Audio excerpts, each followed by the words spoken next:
And good afternoon, producer Susan. How's your new air conditioning working? Thank God I have it installed because it's 85 degrees outside today and tomorrow. And what's your relative humidity like? Oh, it's a little in my opinion, a little unbearable. It's in the high 60s, low 70s, which is too Oh. humid for me. I've got my Monica Geller hair here. All right. All right. You want to hear what we're going to try to get in today? Yeah, what's on the agenda? All right. Well, today is the 21st of May. This coming Monday is Memorial Day. I understand you have a little background on the Yep. origins of Memorial Day for us. Yep. Yeah, well, we'll get that on early in the program. Our quote of the week is from Swiss philosopher Jean Roseau on the choices between liberty with danger and slavery with peace.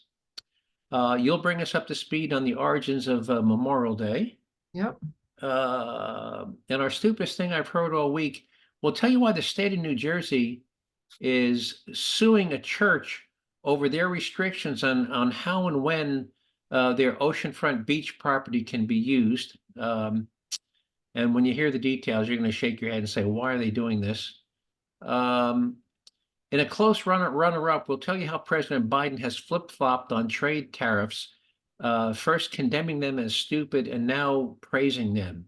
So, he's either got a very forgetful memory, or he's a hypocrite, or he's schizophrenic, because first he says they're evil and now he's saying they're great. And we'll give you some details on that. In a Who Could Have Seen That Coming segment, we'll tell you about a public video portal screen linking two different cities across the globe that had to be shut down based on bad behavior of the residents in both of those cities. And who could have seen that coming, huh? um, we'll tell you in what year the first plastic credit card was issued in this country and how many years later it took for one of those cards to be issued in the name of a woman only. Do you have any credit cards in your wallet? I do. Well, there was a time when you couldn't have gotten a credit card in your own name, and we'll tell you Yeah. how long it took for that to happen. Um, we'll try and put some perspective on inflation by giving an example of if somebody gave you a $100 gift card and you put it in a drawer for 4 years, how much you could buy with that $100 gift card 4 years later. We'll tell you about an interesting study came out this week about comparing the cost of hauling goods and materials using a diesel-powered truck versus a battery-powered truck. A very interesting study that looks at the viability of electric trucks, long-term viability for hauling goods cross-country. We'll tell you how many guns are being stolen in this country every year and how most criminals get their guns. They all buy them at gun shows, right? That's where criminals get their guns, at gun shows. According to the liberals. Okay, well, this report would say no, not exactly. Remember during COVID, the 6-foot social distancing rule? They had blue Yep. marks on the floor. You had to stand 6 foot apart. Yep. Well, we'll tell you how that rule came to be and why there was no science behind it. And our taxpayer relief shot comes to us from Katy, Texas, where a 60-year-old woman living alone defends herself against two armed home invaders, and how that turned out for those two thugs. So you think we can fit that in? Because I've got a list of stuff here just in case we run short. I had to scratch like 6 items off my list. One of which, by the way, was a judge that was asked to rule on whether or not a burrito was a sandwich. And if we have any time, we'll tell you why a judge was asked to rule on is a burrito a sandwich. But anyway, so here's the quote of the week from our 18th century Swiss philosopher Jean Roseau. And he said, quote, "I prefer liberty with danger over peace with slavery." What's your reaction to that? Yeah. Right. Yep. Yep. By the way, people, some people say, I want a world where, only the police have guns and all our medical needs are cared for and we're never in danger and the government takes care of us. What they just described is a state penitentiary, because in the penitentiary, only the police have guns, all your medical needs are taken care of, and you are given a place to sleep and eat, 3 times a day. That's called a state penitentiary, right? Yeah. So again, Jean Rousseau, I prefer liberty with danger over peace with slavery. All right. So Monday's Memorial Day. How did Memorial Day become a day of celebration in this country? Take it away. Well, so there's a little bit of controversy over this. There's three towns in America that claim to be the birthplace of Memorial Day. One, President Lyndon Johnson declared that Waterloo, New York was the birthplace of Memorial Day in 1866. And also Columbus, Mississippi, also in 1866, claims to be the birthplace of Memorial Day. However, 2 years before that, in 1864, the custom of decorating the soldiers' graves was begun here in Boalsburg, Pennsylvania, central Pennsylvania, by three women, Emma Hunter, Sophie Keller, and Elizabeth Myers. They would go around and they would decorate all of the graves of the soldiers who fought in the Civil War. And thus we claim the birthplace of Memorial Day 2 years before Waterloo, New York, and Columbus, Mississippi. And is Ballsburg, do they have a big celebration in Oh, Ballsburg? it's huge. It's going to start on Thursday. Celebration will start Thursday through Monday. They start the fire department, the local fire department does a big, huge carnival. On Saturday, we do the big, huge parade, which is a very large community parade. Sunday is actually a day of solemn observation. The church services, they do the reenactment of the war. So no celebration. They actually observe it as the celebration of, the solemn day of Memorial Day. And then Monday, the celebration with a big car show and a big arts and crafts festival. And they do the maypole dancing and all the food vendors and craft vendors. So yeah, it's a weekend long. It's a 5 day observance of Memorial Day in this town. Right. And Ballsburg, how far is that say from, say, Harrisburg? From Harrisburg, about an hour and a half. West, southwest? Boalsburg is right smack dab in central Pennsylvania, right smack dab in the center of the state. Completely. All right. Well, great. So, well, are you going to that celebration? Oh, absolutely. We'll do the parade on Saturday. We'll and then definitely on Monday, if the weather's good, we'll go down and celebrate the festival and the car show. You don't have any friend that's got an old tractor or a fire truck in that parade, do you? Yeah, we'll most likely have a couple of fire trucks in the parade, and then on Monday, most likely he'll bring his father fought in the Korean War, so he has a Korean War Jeep. Oh, okay. I can give you the history of Jeeps too. He'll probably bring a Jeep or an old Chevy truck or an old Plymouth coupe down for the car show. Well, great. All right. Make sure to take some pictures. Maybe we can Absolutely. put them up on the website next week. Yeah, but Boalsburg claims the birthplace of Memorial Day 2 years before Waterloo, New York, and Columbus, Mississippi. All right. So that's your story, and you're sticking with it. And I tend to. That is it. We got 2 years on those other two towns. All right. All right. Let's move on to the stupidest thing I've heard all week. Anyway, so a church that's located in New Jersey. Now, New Jersey is famous for its beaches. This church was bought some land on the Atlantic Ocean beachfront in New Jersey in 1867, more than 150 years ago. In fact, they bought almost a mile. They had almost a mile of land on the beachfront. And by the way, and since then they've even leased some land to people. They gave some people 99-year leases on some land so they could build a home there. So the people who live either side of the church actually don't own the land. They have a 99-year lease and they built houses. And the church said, by the way, we celebrate church on Monday morning, Sacred Day, and our beach is closed until afternoon, until after our Sunday morning services are done. And and the beach is closed. You cannot. Now, by the way, there's a misconception that you can't own a beach. The federal government owns everything up to the high water mark, but from the shoreline down to the high water mark, that's private property. So the church owns everything down to the edge of the high water mark. So yeah, there's at low tide, there might be 15 feet of wet sand. But if you want to be on the dry sand above the high water mark, that's private property. And the church has owned that for more than 150 years. It's been the beach is closed to the public until after 12 o'clock. Well, somebody complained to the state of New Jersey, who decided we need to sue the church to force them to open their beach to the public after 6 a.m. on Sunday morning. Talk about an unnecessary waste of money. Mhm. And I actually don't think that legally they, unless they're, again, I can't imagine anything, any town regulation predating 1867. I don't even think there was a town. So what's your reaction Yeah, to? Jersey Joe, I sent this to you because I was listening to this and I couldn't believe it. This is, like you said, 1866, 150 years. In Ocean Grove, for those not familiar, it's somewhere in the vicinity of the Asbury Park area. And New Jersey's got over 200 miles of beach, and this is one Right. single mile. And it's And only, and we're only talking about a couple of hours a day. Just a yeah, we're couple talking hours a day. about, just until noon on Sunday. And the people who live in Ocean Grove really is not a touristy town in New Jersey. It's more of a residential town. It's not like the seasides or the Atlantic Yeah, cities or Point there's Pleasant. no boardwalk, no Yeah, carnival this is a rides. very residential beach. It's not a tourist beach. And I think, the people who live in Ocean Grove, you bought this house. First of all, nobody who lives in Ocean Grove currently was alive when this was instituted back 150 years ago.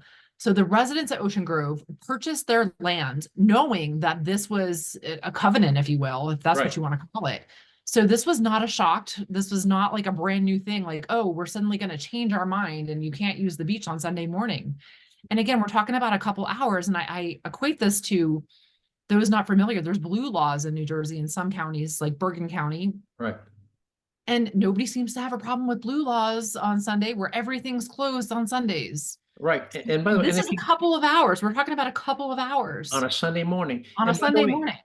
and the furthest you would have to travel, even if you were right smack in the One middle of mile. Ocean One Grove. mile. Well, actually, since Ocean Grove is only a mile in each, half a mile, Yeah. it's a half a mile north or south, and you're at a public beach. Yeah. So that's the furthest you could be from a public beach is if you're right smack in the middle of Ocean Grove, a half mile north you're in a public beach, half mile south you're in a public beach. Yeah. Um, And this is so a privately owned beach that is open to the public after 12 o'clock on Sundays. and the other 6.5 days a week. So talk about a stupid, like so, and unnecessary intrusion by government. I certainly think that takes the cake. I had I had this one, but I had something else first, but that clearly takes the case. You want to hear what the first runner-up was that was going to be my stupidest thing of the What week? was your stupidest thing that you heard this week? Well, um, this week, President Biden announced new tariffs this Tuesday on on a long list of stuff, including Chinese electric vehicles, Chinese semiconductors, Chinese batteries, Chinese solar cells, Chinese steel, and Chinese aluminum. The tariffs on Chinese EVs will be 100%. By the way, that's 100% tariff. So if the Chinese electric vehicle is 30,000, it would cost you 60,000. What he's doing, he's trying to protect the U.S. auto manufacturers. Remember last week we talked about Ford lost 134,000 on every electric vehicle they sold. Mhm. Um, anyway, so this is the Biden administration to keep China from undercutting U.S. companies and threatening U.S. manufacturing jobs, many of which are, surprise, surprise, union jobs. And he did this and he announced this in front of a union crowd. Anyway, you want to hear what he said almost 5 years ago to the day when Trump was president and What? Trump had imposed tariffs? Here's Biden criticizing Trump for imposing tariffs on Chinese goods. And here's a quote by Joe Biden. Trump doesn't get the basics. He thinks his tariffs are being paid by China. Any freshman econ student could tell you that that the American people are the ones actually paying his tariffs. The cashiers at Target see what's going on. They know more about economics than Trump. Now, that was a quote by Joe Biden 5 years ago. So which is it, Joe? Is the American consumer paying the cost of tariffs, or is China paying the tariffs? Which is it? Were you lying then, or are you lying now? What do you think?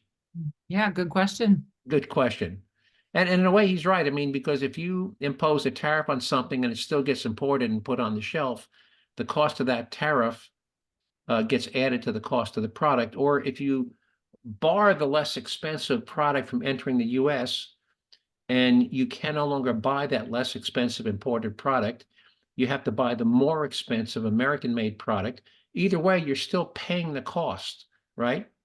Again, if you can't buy if you can't buy a pair of $20 sneakers made in Vietnam, and you have to buy the identical, when I say identical, the same quality sneaker for $30 made in the US, you're paying an extra $10, um, because of the tariff, right?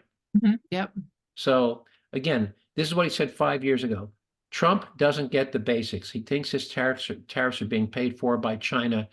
And by the way, he references economic student. Any freshman econ student could tell you that the American people are the ones paying his tariffs. So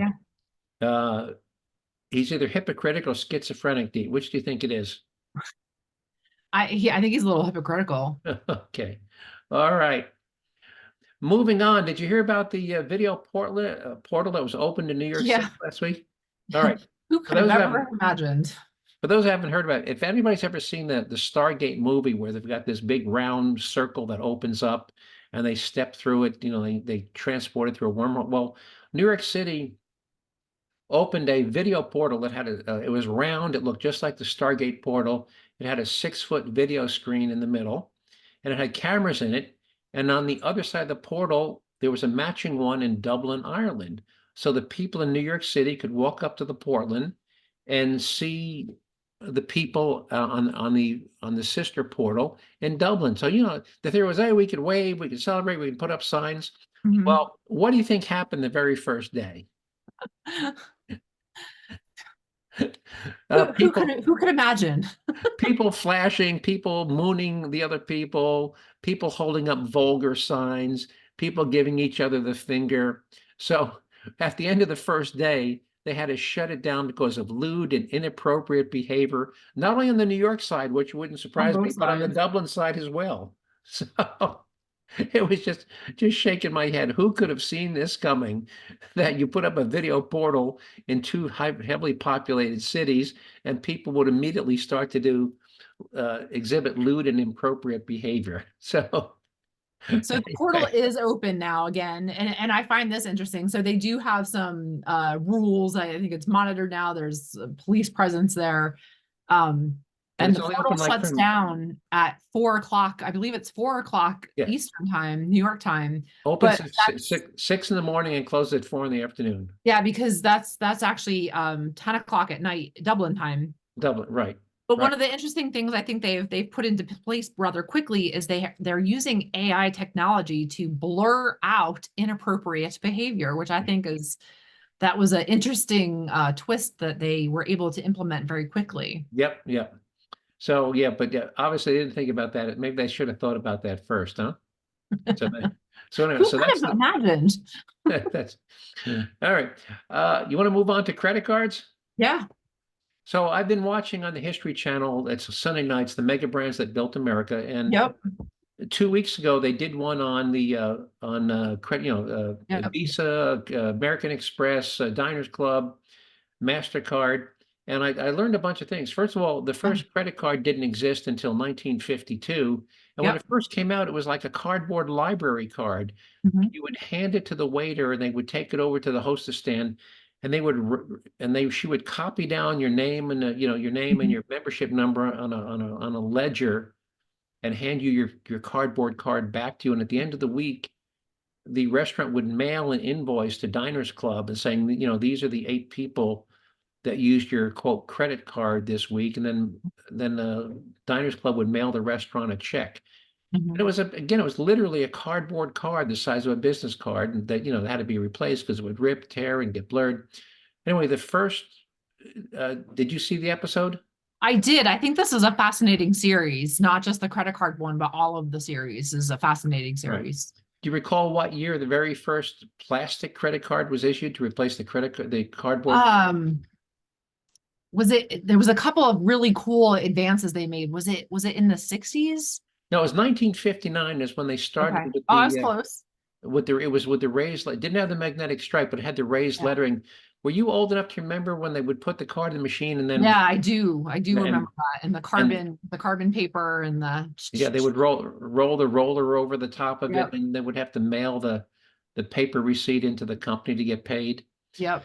And then it wasn't until 15 years later in 1974 that the first credit card was issued in the name of an unmarried woman. And that was only because of the Yeah.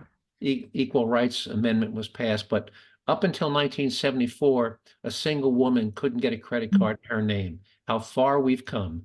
Yeah, and it's interesting, some of the, like, they talked about the technology of the magnetic strip when they added that. That was something I think that was technology that was used for the FBI or the CIA, and CIA, yeah. and how that technology has, it was to prevent fraud, which funny because now that's, another fraud thing, and now it's the chip, and now it's just the tap and go. But that whole series I just watched, I think it was last night, I watched on about uh Hilton and Marriott.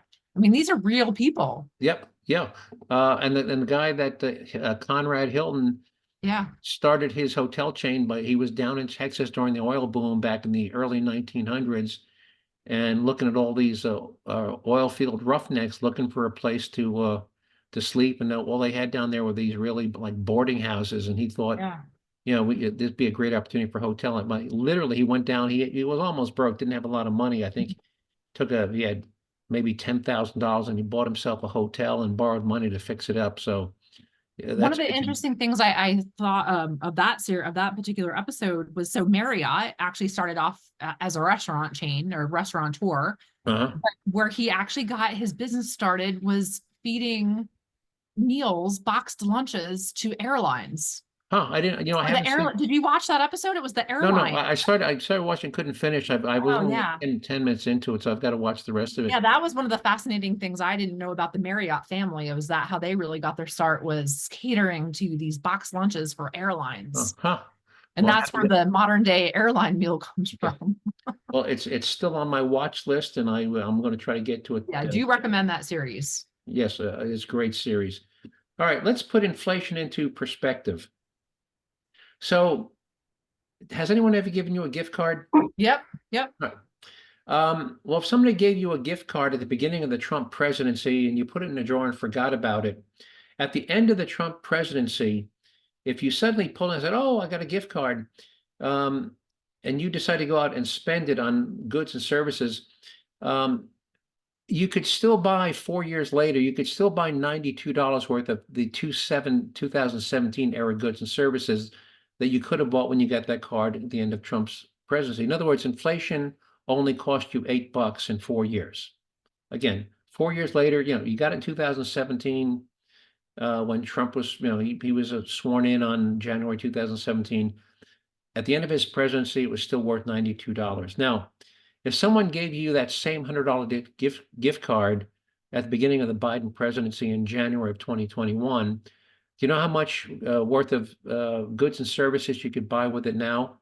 Well, I am going to put a little spin on your analogy here because it's probably worth zero because gift cards do expire. Well, no, but assuming it didn't expire, Probably a lot. I'm going to say about $70. $79 worth of goods and services, and his presidency isn't over yet. We still have what, 7 months of his presidency left. Yeah. So, but right now, that $100 gift card could only buy $79 worth of January 2021 goods and services. So that's how much that gift card is devalued.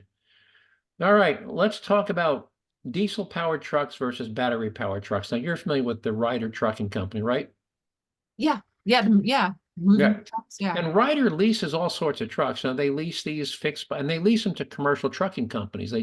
These are not just, like U-Haul rentals. Or Ryder is a big name, and they lease their trucks to a lot of. I've seen Ryder tractor trailers going over the road. Yeah, they do commercial rentals too. Commercial rentals, right? So they did a big study on, what a box truck is, a fixed. Yeah, like a 26-foot box truck. Yeah. Right, and they typically use for local deliveries and whatnot. And they also rent tractor trailers. And what they discovered is that why battery powered trucks are certainly viable and cost effective for local deliveries. These are trucks that, leave their base at 8 o'clock in the morning and are brought back overnight, and they're only carrying, a couple $1,000 worth of stuff. They're fine, but what they found for long haul that they're totally not cost effective for a couple of different reasons. First, when Tesla demoed their first electric vehicle tractor trailer, By the way, do you know there's a weight limit on tractor trailers over the highways? Yes, I do. It's 80,000 On pounds. whether it's interstate versus a local road, the weight class will vary. Right. But on the interstates, it's 80,000 pounds. Well, Mhm. with the Tesla EV, the tractor, the trailer, and the batteries constituted 92% of the 80,000 pounds, which only left them 9,000 pounds of cargo. Well, 9,000 pounds is nothing. Mhm. In fact, when they demoed that, they filled it with potato chips and they drove it downhill from Fremont, California to San Diego, which was downhill all the way. So first, you've got this issue of load capacity, because a normal tractor trailer can carry an empty diesel tractor trailer is 35,000 pounds, which means it can carry 45,000 pounds of goods and services, which is 500% more. But not only that, you can only get about at max weight, you can only get about a 300-mile range out of a fully loaded tractor trailer. Now, tractor trailer drivers are permitted to be on duty for 14 hours a day, but on duty includes lunch break. If you stop for lunch, go to the bathroom, or in this case, stopping to charge your EV. Well, if you're driving, so they typically will cover more than 600 miles in a day. Well, with a battery operated tractor trailer, every 300 miles you got to stop. And unlike a car that you can recharge in an hour at a supercharging station, the tractor trailer takes 3 hours to recharge. Well, so you've got the combined whammy of you can only carry 9,000 pounds of freight, and then you got to stop every 3 hours. You got to stop every 5 to 6 hours to do a 3 hour recharge, which means you cut your effective daily range from 600 miles down to 400 miles. So Ryder says, Yeah.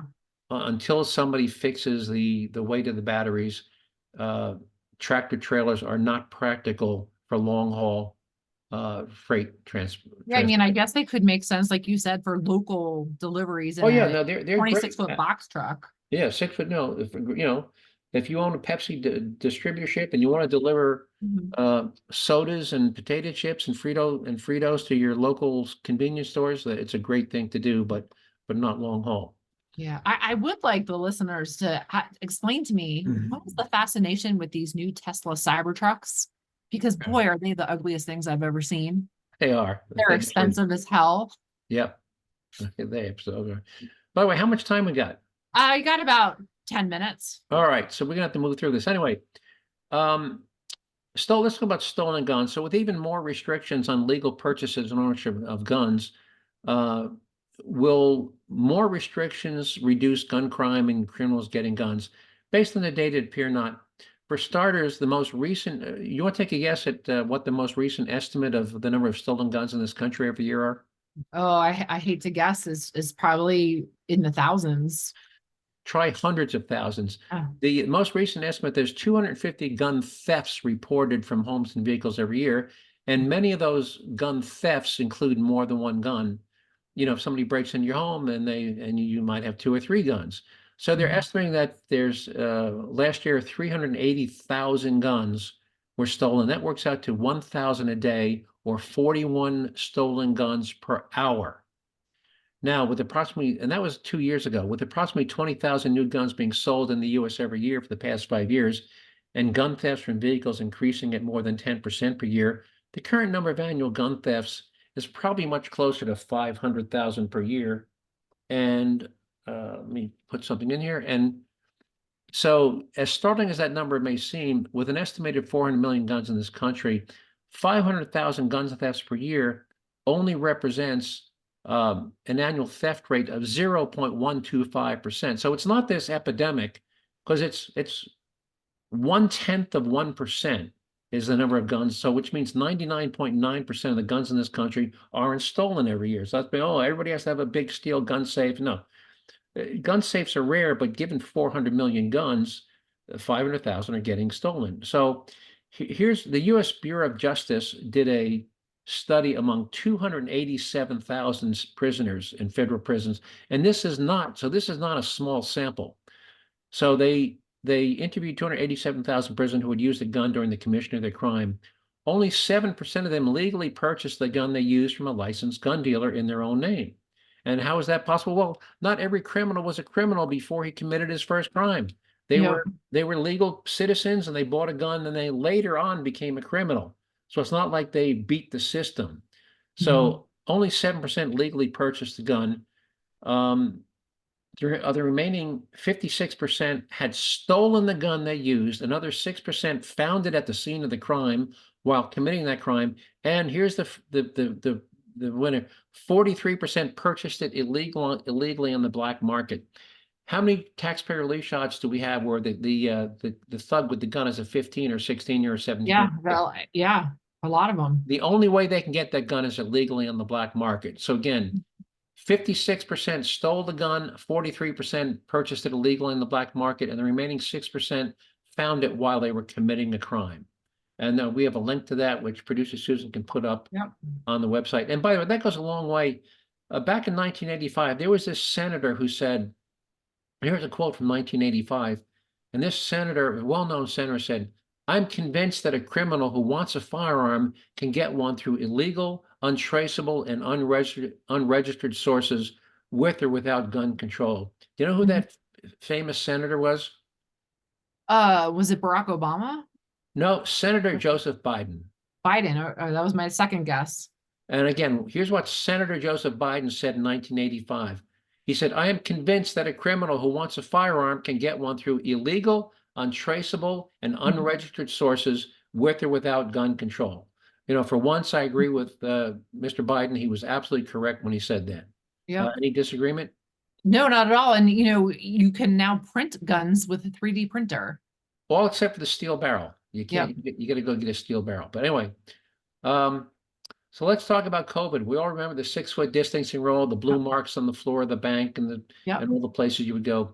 So this is a quote. Last week, the director, National Institute of Health, the director, a gentleman by the name of Francis Collins, he was asked during this congressional testimony about the origins of the 6-foot distancing rule. Dr. Collins, when questions about the origin of the rule, Dr. Collins agreed with Dr. Fauci that he had never seen any evidence to support the 6-foot apart directive.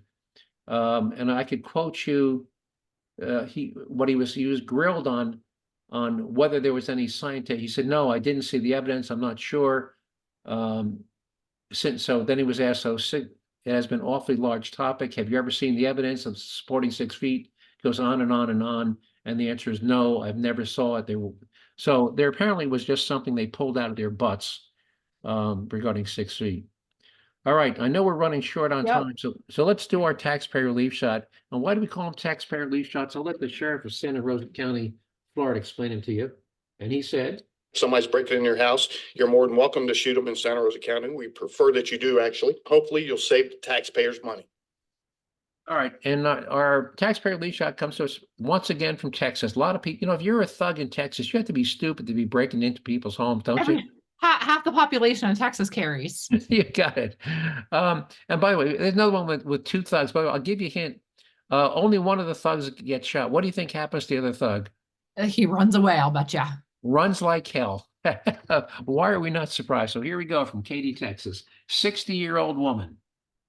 Before noon. This is usually a very safe neighborhood, completely very safe. Neighbors watched investigators work a scene they never expected in the middle of the day. A neighbor had a burglar in the home and apparently shot him. Detectives say 2 men actually entered the home uninvited through an open garage door, surprising a 60-year-old woman inside. Both were armed with pistols. She confronted both suspects. That female then retrieved a handgun. By the way, 2 on 1. 2 on 1. 2 armed thugs against one 60-year-old woman. And fired several times at both subjects.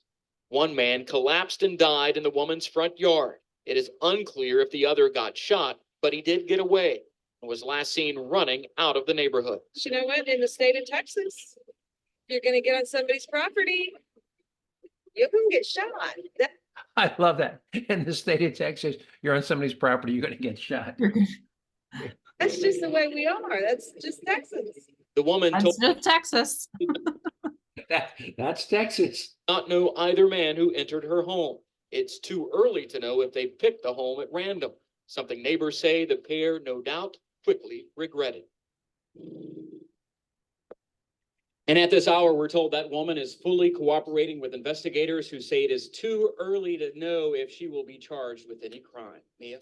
Jason, real quick, do we know anything about the second suspect, the one who got away? And by the way, let me just comment that I know we talked in the past about the carjackings in the city of Washington, D.C., right? There, I think last time we looked, they were up to 3 a day. You know that Mhm. there are more carjackings in the city of Washington, D.C. than the state of Texas. Why do you think that is? Well, one population is very dense in Washington, DC. Yeah, but it's a fraction. The population of Washington, D.C. is a fraction of And nobody in DC can carry a gun nobody in Texas. unless Well, you're law enforcement.